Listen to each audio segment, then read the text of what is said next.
Namaste.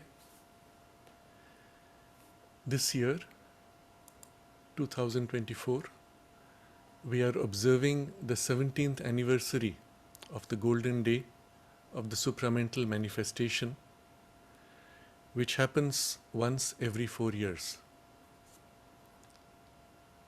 This will be the 17th anniversary ever since the manifestation took place on 29th February 1956. 3 questions are relevant to understand the importance of this anniversary. First, what is the supermind? Second, what happened on 29th February 1956? And third, what is the relevance of this 17th anniversary that is due to take place in a few days? First, to understand what is the supramental consciousness. Sri Aurobindo defines it in very clear terms, but also in many ways. It is the consciousness which bridges the worlds of oneness of the Satchidananda above, the triple upper hemisphere of creation, and the triple lower hemisphere of creation, of multiplicity, of division, of mind, life, matter. Supermind is the in-between linking principle. It knows oneness, it knows multiplicity, because it is the origin of this multiplicity. It is the power by which the divine manifests. This is one way to understand this. Another way to understand this is to think of it as the power of cognition by which the divine knows itself.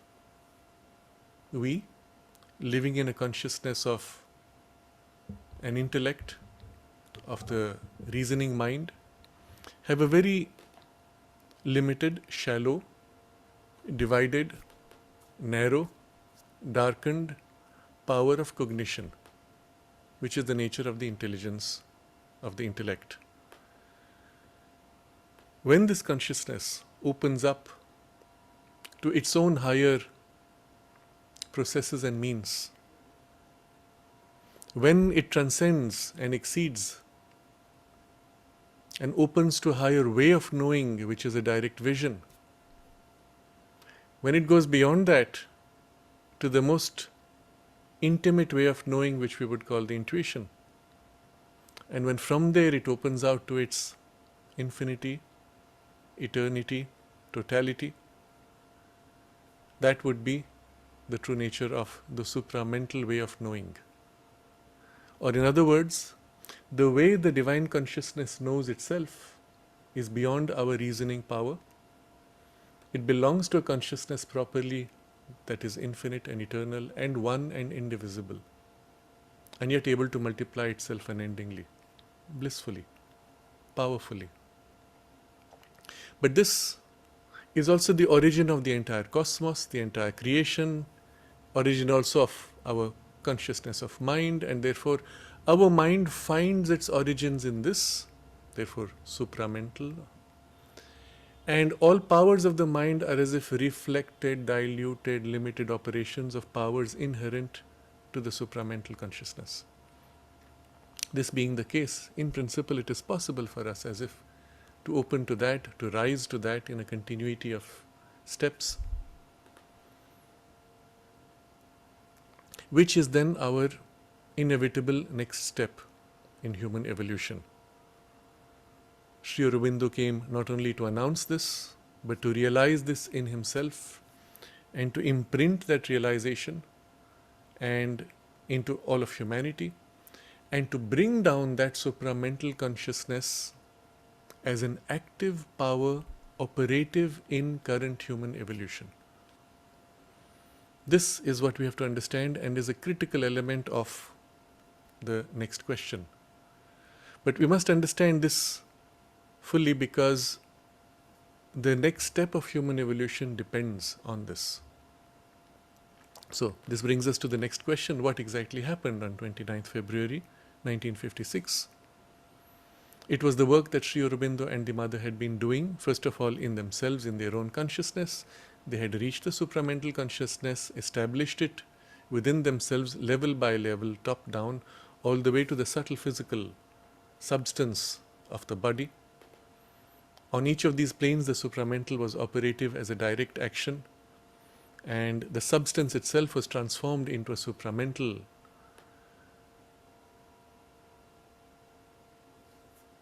in terms of a supramental consciousness.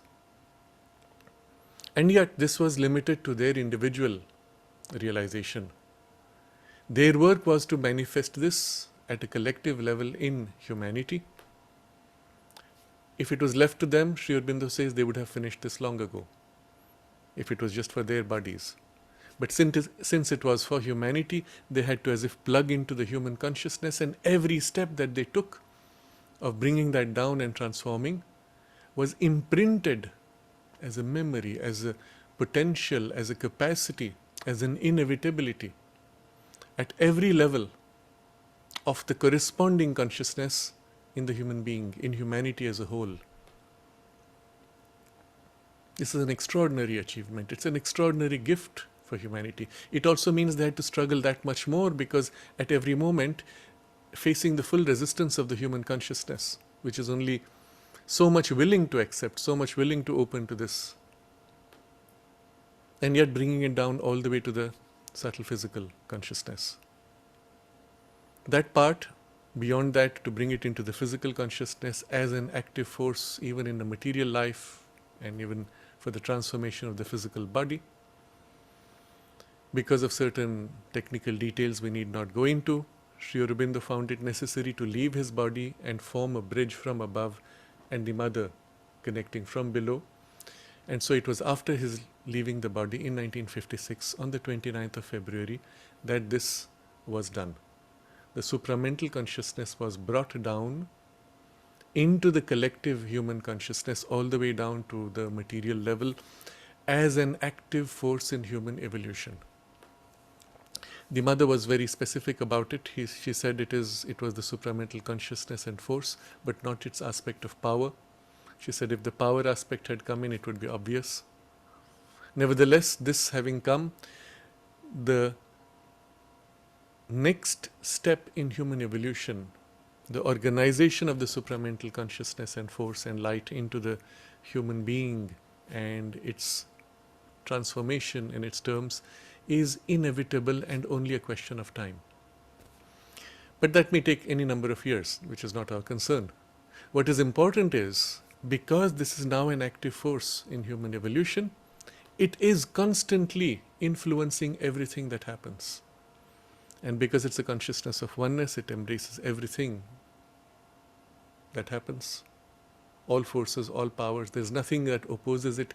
Anything that comes to oppose it is already included in its totality, and therefore is used as an aid for its higher fulfillment. So it is the one consciousness which can harmonize all things, all contraries, unify them all, overcome all opposition. And even though it is not directly active in the human affairs, indirectly still, because we are not ready to open to it yet, so it operates through two levels of self-limitation and veiling, so to say. Still, the fact that it is operative ensures that this harmonization takes place inevitably, and as a consequence, the mother said there will be no more Third World War, which was always so dangerous. You will find in current affairs constantly the tendency as if a Third World War might be imminent, and yet it's always avoided because of this active working, although indirect, of the supramental consciousness. When asked what is it doing, the mother simply said it is hastening the human evolution in the way that it can move forward in the most rapid and least destructive way. So the net result of this work done, of manifesting it in 1956, is that despite human ill will, stupidity, obstinacy, resistance, its action is guiding towards a greater safety, accelerating as much as possible to the extent we consent to participate. And therefore, its full active emergence in human affairs as a power is inevitable. It's only a question of time.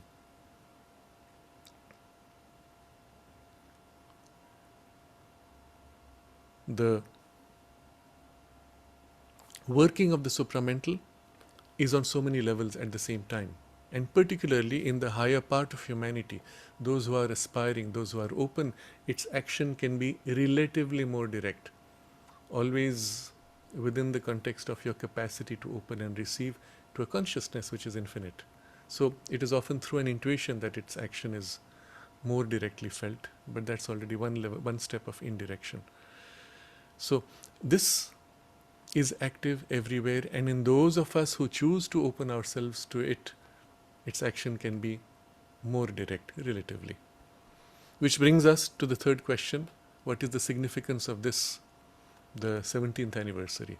It is interesting that the manifestation chose the one day in the year which repeats once in 4 years. Isn't it interesting? It could have happened just one day before or one day after. Date-wise, after all, these are just human conventions. It would have happened every year. But it picked the day which, according to human convention, comes once every 4 years.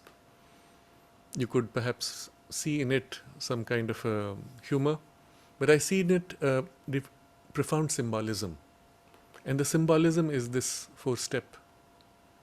If we look at something which Sri Aurobindo writes in the little book, The Mother, he writes this, and I read. After speaking of the 4 aspects, 4 powers of the Divine Mother, only when the 4 have founded their harmony and freedom of movement in the transformed mind and life and body, can those other rarer powers manifest in the earth movement and the supramental action become possible. For when her personalities are all gathered in her and manifested, and their separate working has been turned into a harmonious unity, and they rise in her to their supramental Godheads, then is the Mother revealed as the supramental Mahashakti and brings pouring down her luminous transcendences from their ineffable ether. Then can human nature change into dynamic divine nature, because all the elemental lines of the supramental truth consciousness and truth force are strung together, and the harp of life is fitted for the rhythms of the eternal. It's a profound passage, deeply symbolic of truths which we struggle to fully comprehend. But one thing is obvious: these 4 powers of the Divine Mother need to be, so to say, harmonized, unified, and risen to their highest station. Then we know the supramental Mahashakti. We know the Divine Mother as supramental Mahashakti. 4 powers, 4 years. I see the symbolism in that as if each year representing one of the powers being assiduously built up, either in a descending movement or in an ascending movement.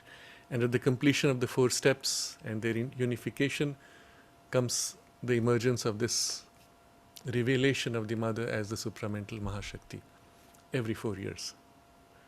Interestingly, in the human convention, it's in 100 years, it is not 25 times that the 29th occurs. Because of the convention and calculation astronomically, the 100th year does not have a leap year. So we actually have 24 anniversaries every century of this golden day, just as an aside. But coming back to the point of this occasion,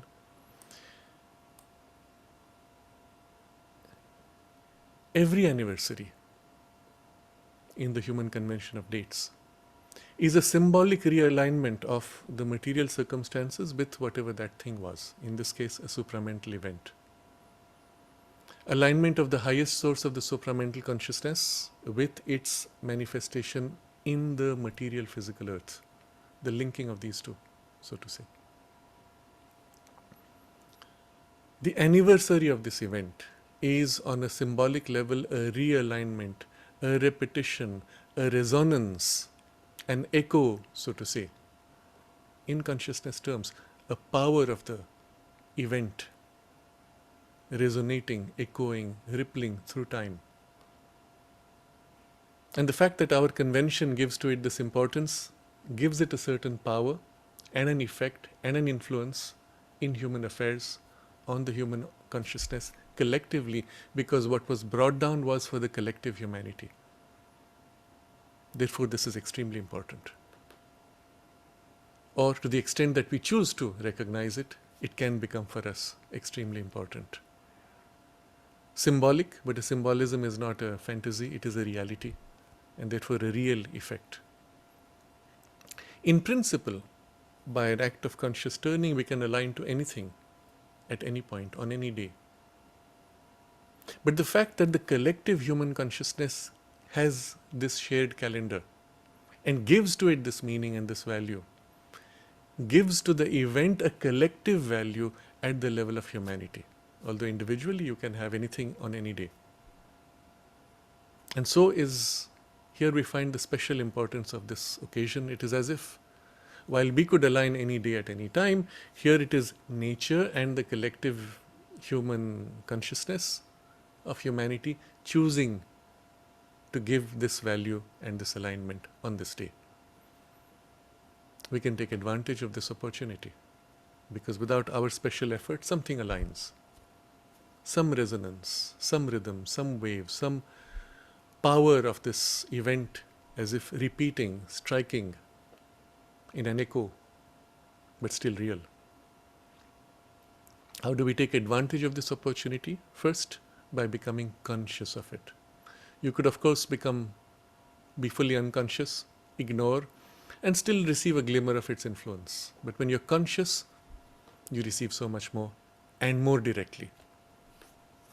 Second step, after becoming conscious, opening consciously. Because you can be closed, the water will wash over you.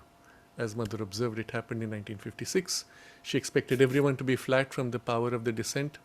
People were getting up as if somnambulists, rolling up their mats and walking away, as if nothing had happened. Closed. So, opening becomes the second thing. Third, giving ourselves. It's not enough to open. You must actively give yourself to be shaped. You could open and stay rigid. No, you have to be plastic to the touch of the supramental consciousness, to the touch of the infinite, as Sri Aurobindo writes. Fourth, when you give yourself, you then receive all that pours down into you, as in a jar. And fifth, containing it, not spilling it, assimilating what is contained. So this is the fivefold nature of our effort: becoming conscious, opening to it, giving ourselves, receiving whatever pours down, and containing and assimilating without spilling. So this would be the effort that we can make, and it is an opportunity that we can take advantage of in this way. If this is possible to us individually, it is even more possible to us collectively, because as a power it was brought down for collective humanity. If all humanity could turn up, what an occasion it would be in terms of receptivity. But at least the part of humanity that is conscious, that values this, can make a difference for ourselves and through us in others. And so the fact that so many people assemble or think about and align to individually is helpful, but we could also collectively go through the same process of a collective consciousness and opening, giving of ourselves, receiving, containing and assimilating. And if we make that effort as a collective, it would have a massive collective impact and act as an active force in our collective harmonization and in a collective action of its working in humanity.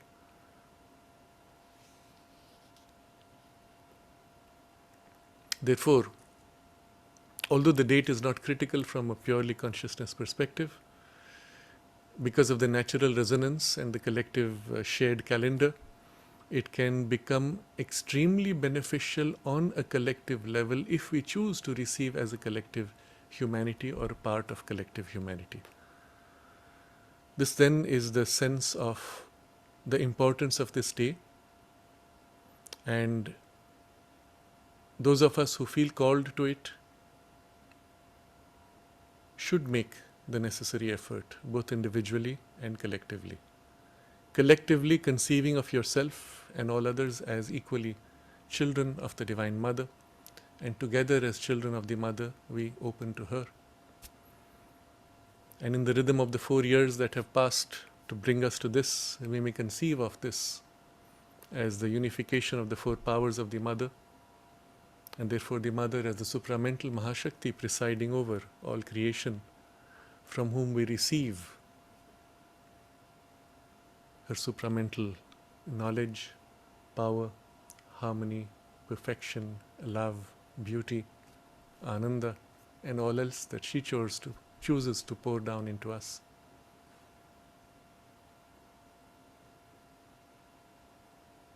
Let this be our aspiration and our effort on this occasion, and perhaps on every such occasion that occurs in the coming years and decades.